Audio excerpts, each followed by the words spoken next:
Oh boy. So my wife and I just got done watching Quiet on Set, the new documentary that has come out on Max, HBO Max, detailing the hardships of child actors, particularly in the 90s into the 2000s, but unfortunately the hardships that continue on today.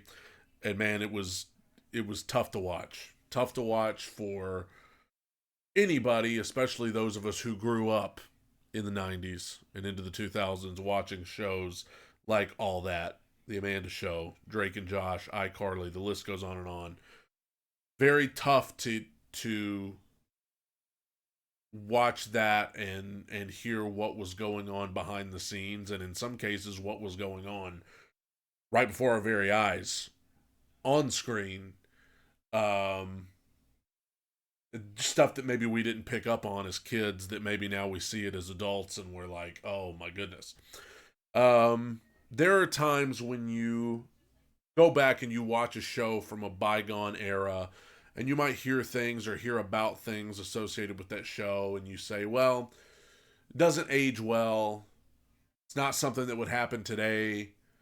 Um, it was a different time, it was a different place.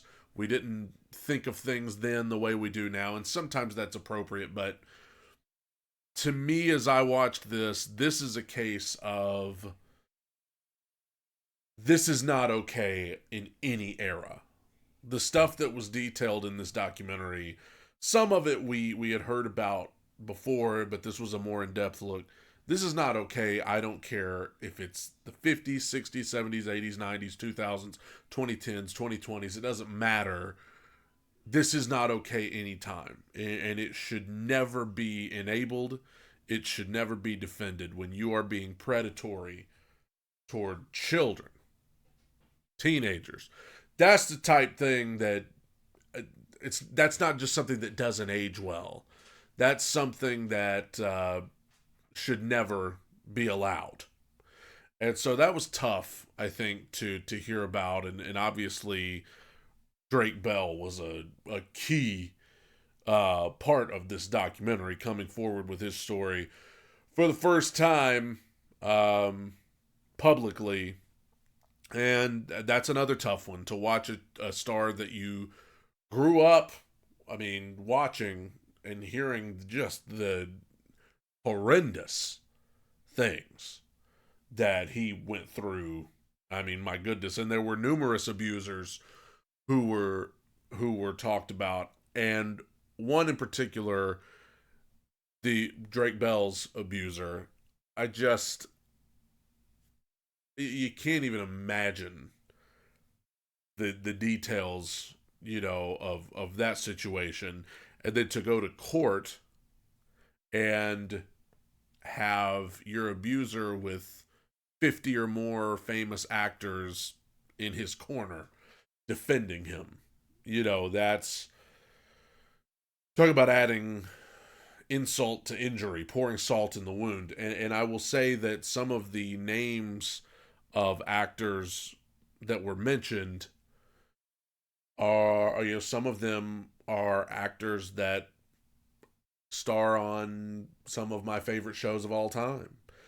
That actors that I have followed their career since I was a kid. Um, and some of them in particular have a podcast that I listen to weekly. And a few weeks ago, they did an episode about this abuser. And podcast is called Pod Meets World. And they kind of talked about this in advance of this documentary coming out. And I would encourage you to go listen to it. I mean, it's about that guy.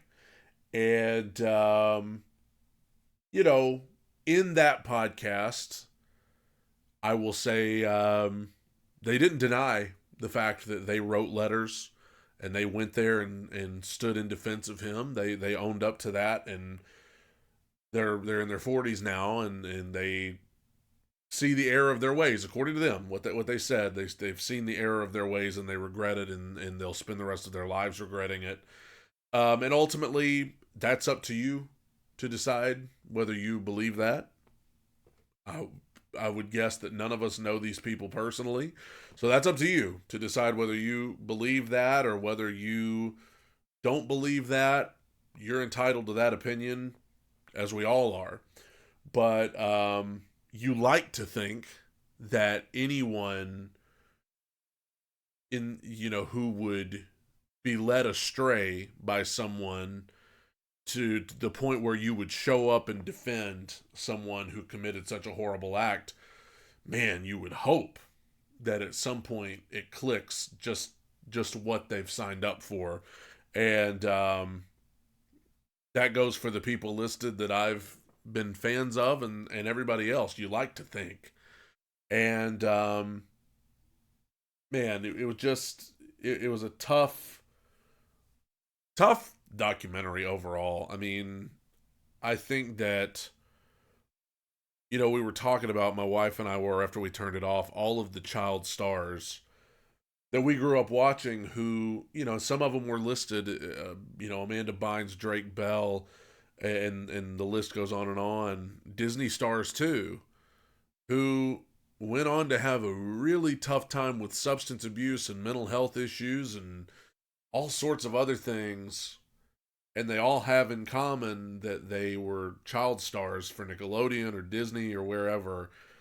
And it just is crushing, because as a kid and as a teen or a preteen, you looked at that and you thought, man, what an amazing life that must be to get to do those things. And then you find out that it was not what it was cracked up to be.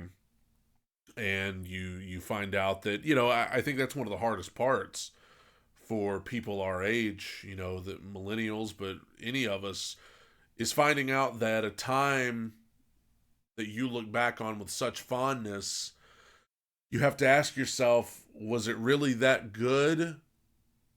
Or was the idea of it good? So much of what we grew up on, we have found out that it was really not as pure and wholesome as it was cracked up to be at the time. And that's as I said, that is a tough pill to swallow.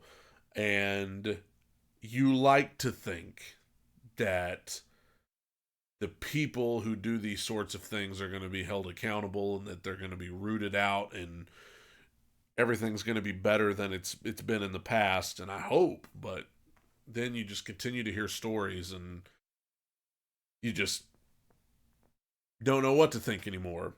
Um, I think what we said when the documentary ended, we just said, well, that was a lot. That was a lot. Um, and I mean, we gotta do better for our kids, man. I mean, it's a new generation now, but we got to do better for our kids. I don't have kids yet, but like, we got to do better for our kid. We got to protect our kids. There's nothing sadder than having a child have their innocence taken long before it should be. These kids were already in the limelight at such a young age, and I don't think kids are even meant to be in that position at that young of an age. It's just, I don't even think it's meant to be that way. Then you factor in that you have predators and you have abusers who are using their power to manipulate people and take advantage of people and take advantage of kids. And I mean, I don't know what you're supposed to do with people like, well, I know what I'd like to do. I would, I would like to take them out behind the woodshed and whoop them. That's what I'd like to do. But like, what is the one guy got 16 months in prison? Thanks a lot, guys. Appreciate that. 16 months. Um, just disgusting. It leaves you. I mean, I feel like, and I'm about to. I feel like I need to go take a shower after watching this, and it just a devastating thing to hear about as you watch. So if you've watched the documentary, I would love to hear your thoughts on it below. Um, and keep your comments respectful, obviously. And if you haven't watched it yet, I mean, you decide whether it's a good thing for you to watch, but it's tough. It's a very tough thing to watch, tough material to hear about, especially with people you grew up watching. They feel like old friends. And then you hear about all this and it just gut punch. Be good to each other, guys. Take it in, soak it up.